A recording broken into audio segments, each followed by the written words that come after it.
Coucou tout le monde, c'est Florence, bienvenue dans cette vidéo de premières impressions. Donc j'ai reçu aujourd'hui ce colis dans ma boîte aux lettres. J'avais vu Chiro Marchetti, donc sur le moment je me suis dit bah oui c'est l'oracle des visions, The Oracle of Visions, que j'ai commandé sur Book Depository et qui était censé arriver là en fin de semaine. Donc je me suis dit bah c'est forcément ça. Et en fait non, c'est un de ces tarots auto-publiés que j'ai commandé sur Etsy ou sur son site, je ne sais plus. Je suis passée par Etsy. Et comme c'était posté depuis les États-Unis, pour moi c'était évident que ça allait mettre plusieurs semaines à arriver. Et en fait non, il a mis moins d'une semaine à arriver, donc je n'en reviens pas mes yeux que ce soit déjà là. Donc j'ai juste ouvert les scotch ici pour pouvoir ouvrir le carton. Et donc voilà, récemment donc j'ai commandé l'Oracle of Vision, ce que je n'ai pas encore reçu du coup. Et j'avais déjà un jeu de Chiro Marchetti, c'était celui-ci, il existe en français également. C'est Les rêves enchantés de Lenormand. Et je sais que c'est un jeu qui plaît beaucoup parce qu'il a un univers graphique assez opulent, très joli, qui fait un petit peu rêver, avec des jolies cartes. Donc j'aime beaucoup ce Lenormand que je trouve vraiment très beau.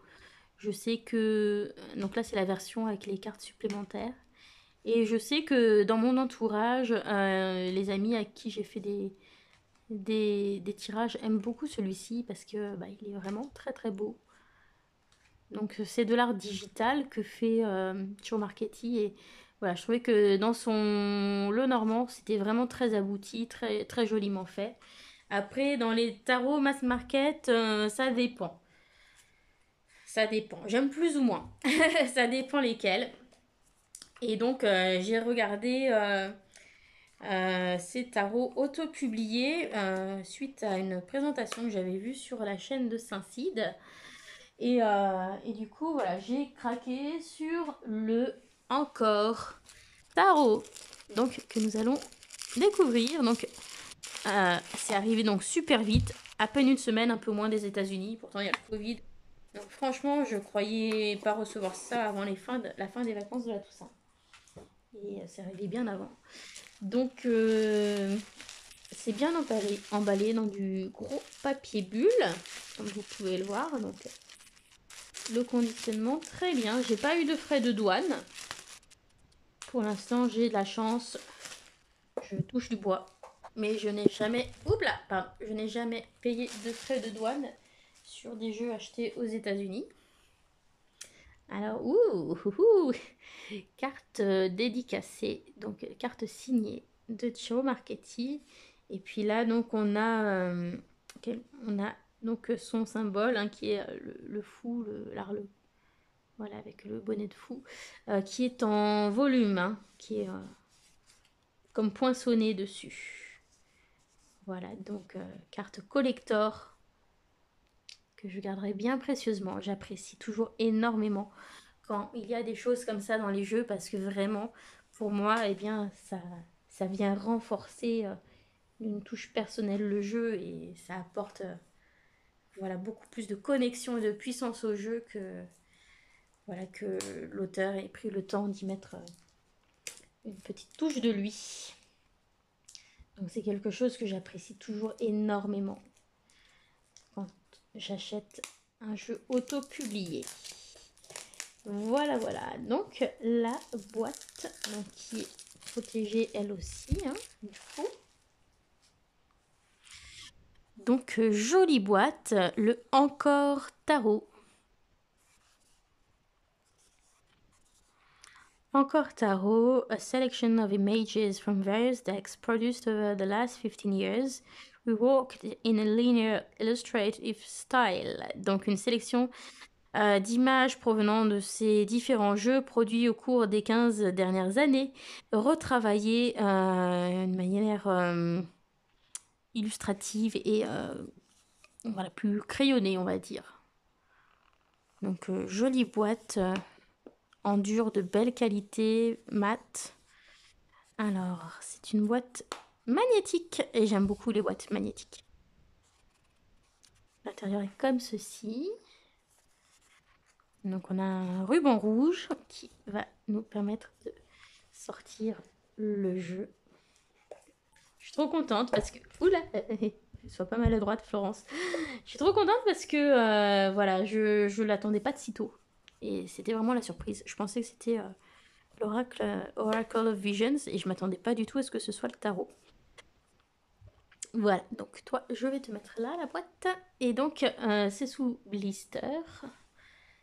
Donc, avec des cartes vraiment bien protégées.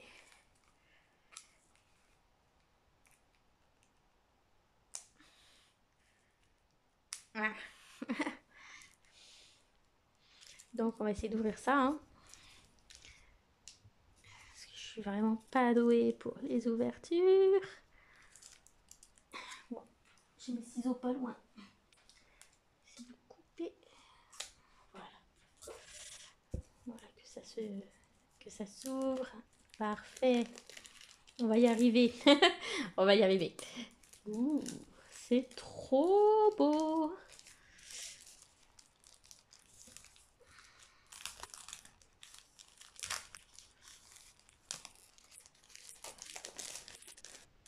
Regardez-moi ça.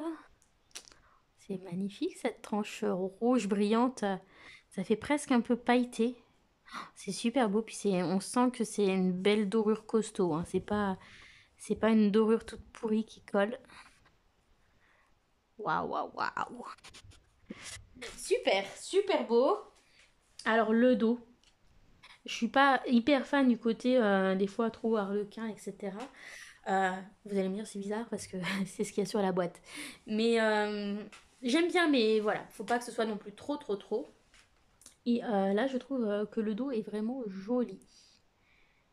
Il est réversible. Et on a quelque chose d'un peu plus subtil hein, du coup que les jeux qu'il produit en mass market au niveau de l'illustration. Et des tons un peu moins pétants, vous voyez. Mais ça reste la patte Chiro Marchetti, quoi. Il n'y a pas de doute là-dessus.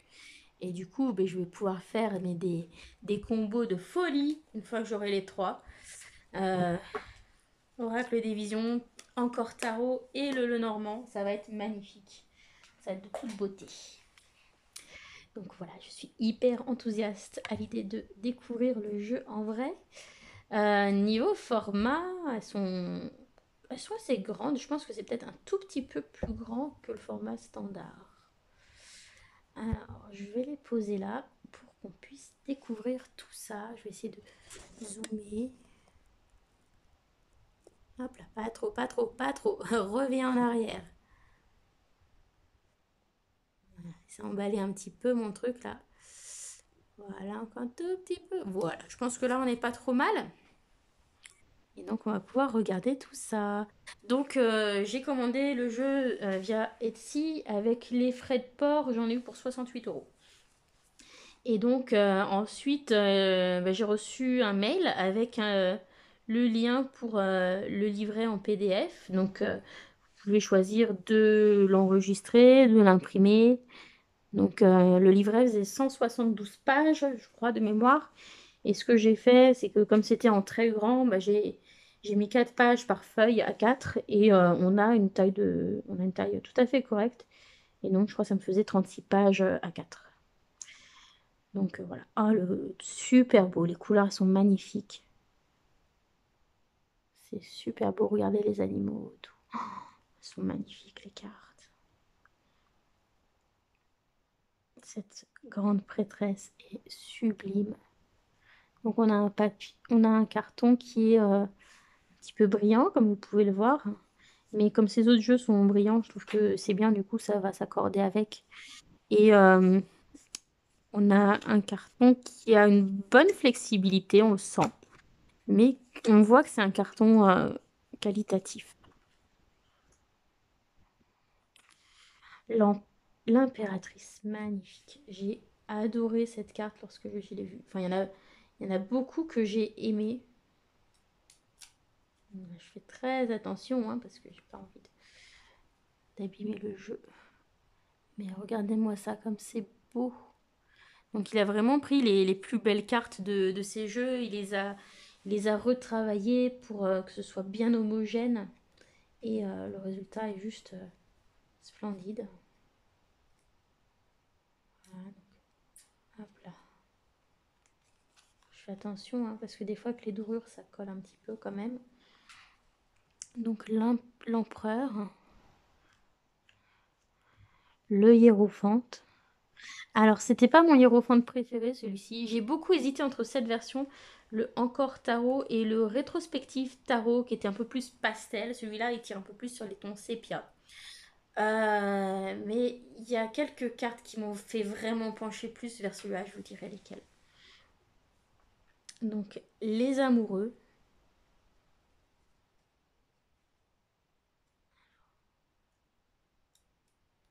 Hop là. Je fais très attention hein, parce que c'est un superbe jeu de collection. Donc je fais très attention. Le chariot. C'est super beau. Les illustrations, elles sont détaillées, elles sont magnifiques. Cette carte de la force. Alors le lion, je le trouve trop beau. Et voilà, j'aimais mieux la carte de la force dans ce jeu. Donc ça fait partie des cartes qui m'ont fait me décider plutôt vers celui-ci. L'ermite. Donc l'ermite, c'était à peu près le même dans les deux. Voilà, mais on avait quelques cartes qui étaient plus ou moins les mêmes, et puis quelques-unes qui sont différentes. Donc voilà, l'ermite. La roue, pour la roue de fortune. Voilà, donc par rapport à la version mass market, on a quelque chose de beaucoup plus cohérent avec, au niveau du singe par exemple, on n'a pas la tête du macaque qui ressort de manière presque agressive. Voilà, donc là c'est très joliment fait.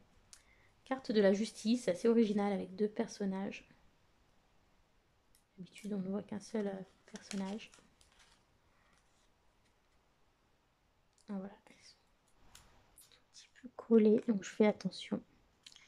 Donc la justice. Le pendu, très jolie carte. Voilà, il y a souvent des personnages avec ces poses un petit peu artistiques comme ça. Et là, c'est très joli. Cette carte de la mort, mais elle est trop belle. Et je pense que c'est la carte qui le plus fortement m'a fait préférer celui-ci au rétrospectif tarot. Voilà, elle est superbe. Tempérance.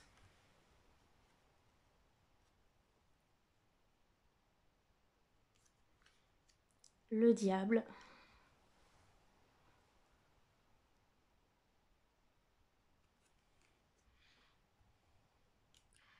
La tour.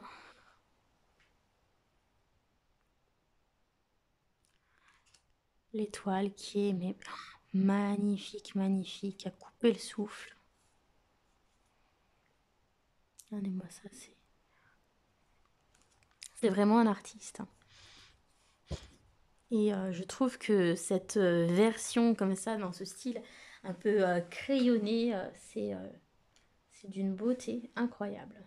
Ça rajoute vraiment beaucoup de finesse à ces illustrations. La carte de la lune, elle est superbe. Le soleil, alors bon, le soleil c'est pas trop ma carte préférée en général. Ça passe. Le jugement.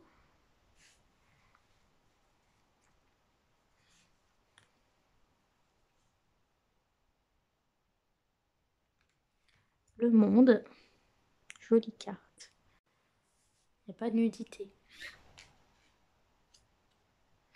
Alors les As, je préférais vraiment les As dans ce jeu. Donc vraiment les cartes qui m'ont décidé, c'est la force, la mort et les As, qui m'ont fait pencher plus sur celui-là que le rétrospectif tarot ou tout autre jeu mass market qu'il aurait pu produire.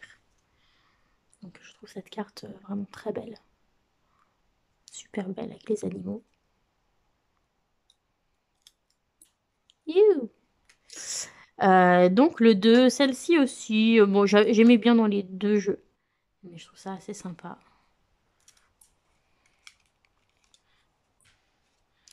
Donc le 3,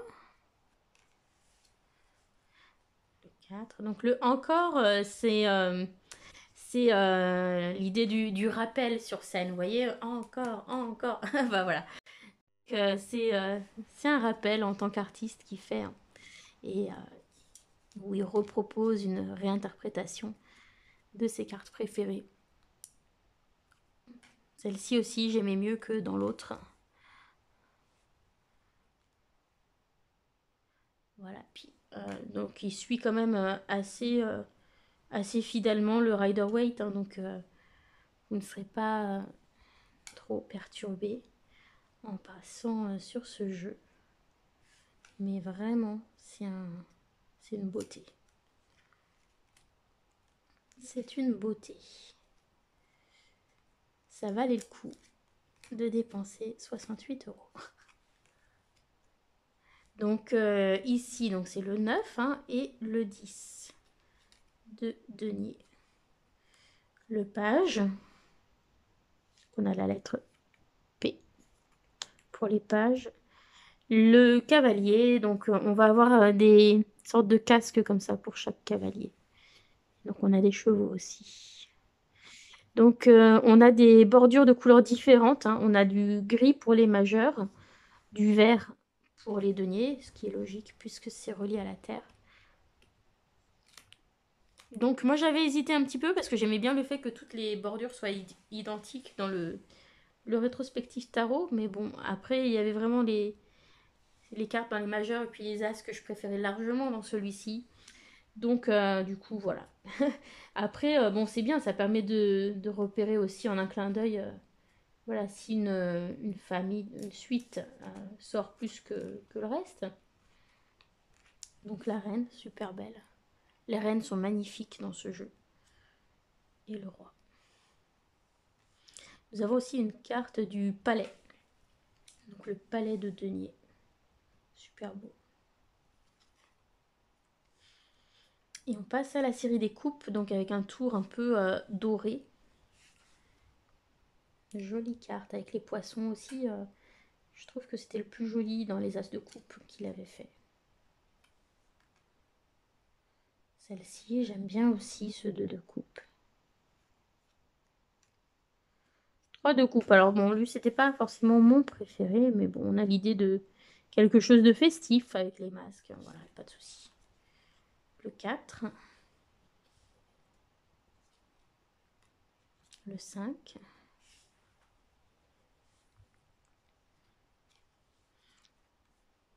Celle-ci aussi, j'aime beaucoup. Très jolie avec la balançoire pour le 6 de coupe. Le 7. Le 8.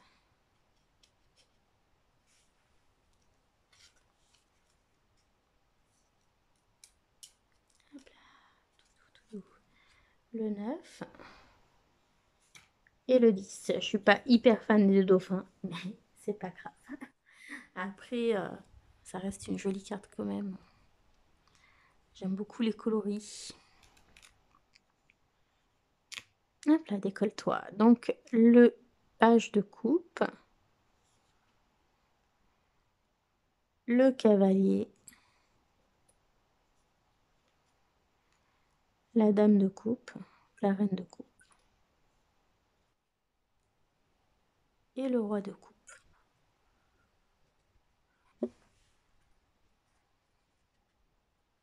Voilà. Ensuite, donc, on a le palais. Le palais des coupes. Ils sont beaux les palais, c'est super beau ce qu'il a fait.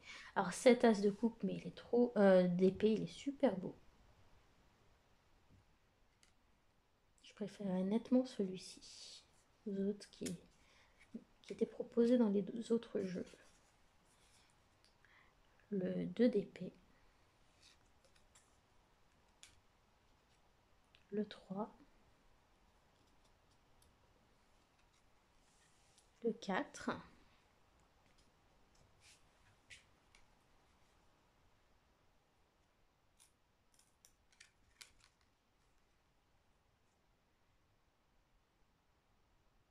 Le 5.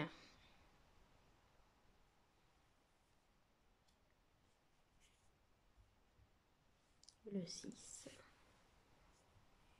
C'est vraiment très détaillé, c'est super beau. Il y a plein de détails, plein de choses sur lesquelles on peut venir s'appuyer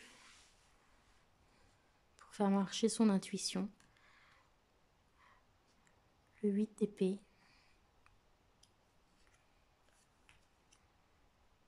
Le 9.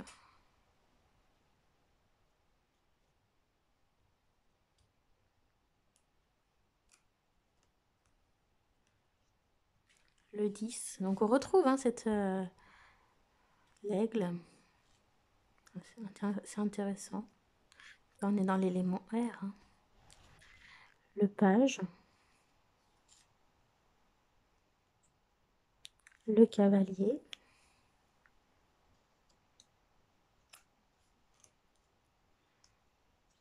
La reine d'épée. Magnifique. Trop belle. Regardez-moi ça. Et le roi des épées. Superbe. J'adore ce jeu. C'est super beau.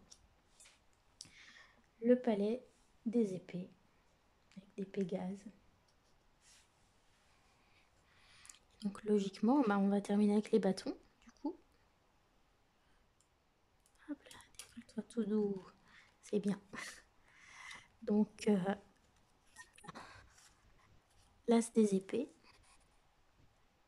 Bien dans l'élément feu. Hein, donc on avait du vert pour les deniers, du doré pour les coupes, du bleu pour l'air. Et donc on a du rouge pour l'élément feu avec les bâtons.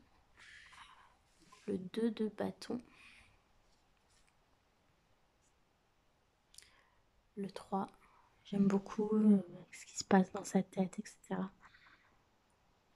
Vraiment des super cartes. Là aussi, j'aimais bien qu'on ait la famille au centre. Parce que dans l'autre jeu, il y avait les quatre bâtons comme ça. Mais il y avait juste un paysage, il n'y avait rien au milieu. Je trouve que c'est sympa d'avoir les gens au milieu. Le 5 de bâton. Très sympa. Le 6. Le 7. Le 8. Le 9. Le 10.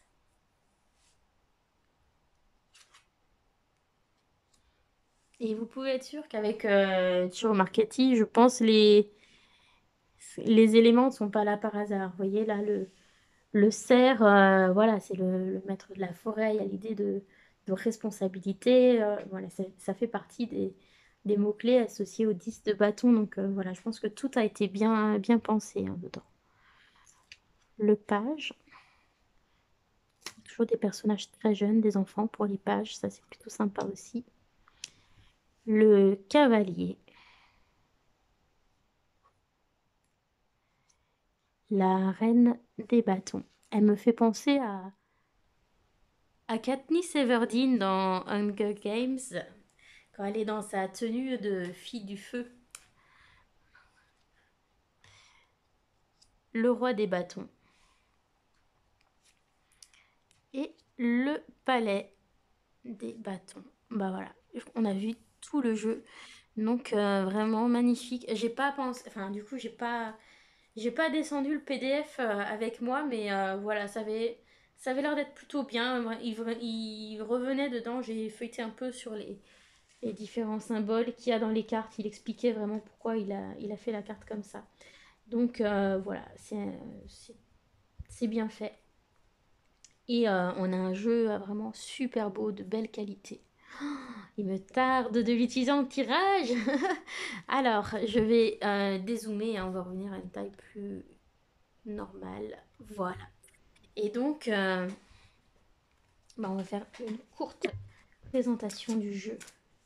Donc, je vais lui demander quelle est sa personnalité, qu'est-ce qu'il a à m'apporter, qu'est-ce qu'il aimera travailler avec moi, et un message pour moi tout de suite maintenant. Et pour vous peut-être aussi, hein, si vous pouvez décider que ce message, vous le prenez pour vous également. Mais en tout cas, je trouve que c'est vraiment une très belle réussite.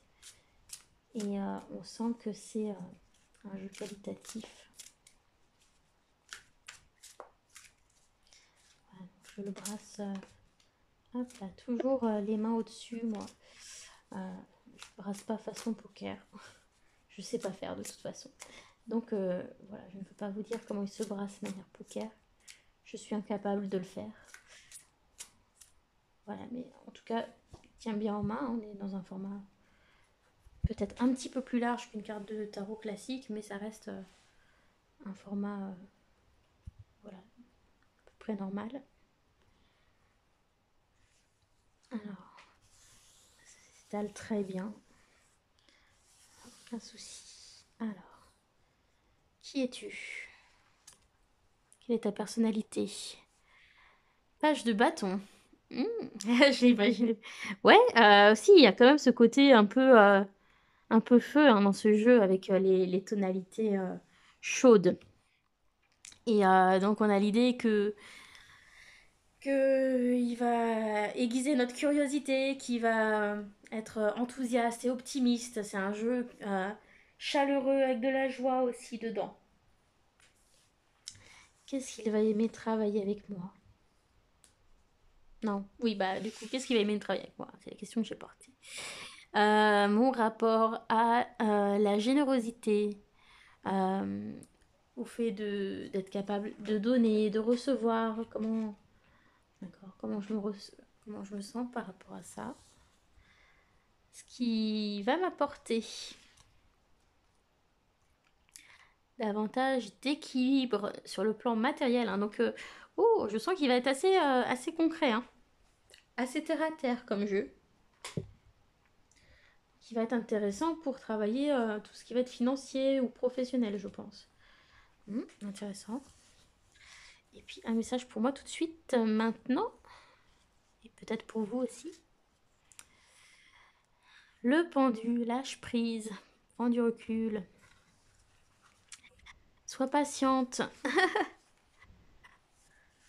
Vois les choses différemment, envisage les choses sous un angle différent. Donc peut-être par rapport au travail du coup, puisqu'il a ce côté assez lié peut-être au monde professionnel ou au domaine financier. Donc peut-être que j'ai besoin de lâcher prise par rapport à certaines de ces questions. Peut-être vous aussi. Voilà. En tout cas, j'espère que du coup, cette présentation vous aura plu, vous aurez aimé cette découverte. Donc, bah voilà, il me tarde de découvrir ce petit bijou tranquillement, petit à petit. Voilà. Et j'espère que bah, vous aurez apprécié de découvrir avec moi ce jeu auto-publié de Ciro Marchetti. Donc, voilà, le Encore Tarot. Donc, sachez que si il vous intéresse, il en restait encore un petit peu sur sa boutique Etsy et sur son site web. Mais voilà, je crois qu'il y en avait plus énormément. Donc, voilà. Et vous avez la possibilité de le commander. Donc, moi, j'ai pris juste le jeu, donc il arrive dans la boîte. Vous avez aussi la possibilité d'avoir le pochon assorti et le tapis de tirage assorti. Donc, évidemment, ce sont des options en plus. Mais voilà, moi je suis déjà très contente de l'avoir comme ça. Et donc, bah voilà, je suis ravie de vous l'avoir fait découvrir. Je vous souhaite une bonne journée et je vous dis à bientôt pour d'autres présentations de jeux. Bisous, bye bye!